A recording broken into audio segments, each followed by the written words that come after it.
তো বন্ধুরা চলে এসে সকালবেলা একটা নতুন ভিডিও নিয়ে তোমরা দেখতেই পাচ্ছ। এদিকে আমাদের ধান ঝাড়া হচ্ছে, তোমাদের দাদাভাই, মা, আমি তিনজনে মিলে চলে এসেছি ধানের কাছে।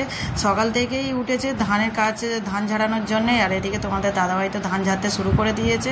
এদিকে পাটায় দেখো দুদিকে ধানের গাছি মেরেছে। আর এদিকে খুব একটা বেশি জমির ধান না, প্রায় 5 কাঠা জমি ধান। যেহেতু এদিকে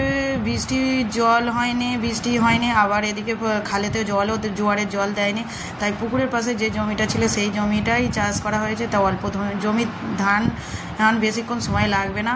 আর আমি এদিকে জোড়ো করছি আর মা ঝাঁটাপালা করছে, একবার ধান দিচ্ছে, তা আমিও একবার করে ধান দিচ্ছি, ঝাঁটাপালা করছি। ওদের ভিডিওটা কেমন লাগলো অবশ্যই কমেন্ট করে জানাবে। আর দাদাও আসবে, দাদা একটু ব্যস্ত আছে, অন্য কাজেতে চলে গেছে, তাই তোমাদের দাদাভাই একলাই ঝেড়ে দিতে পারে। প্রায় 10টা পর্যন্ত সময় লাগবে, 9:30 থেকে 10টা পর্যন্ত।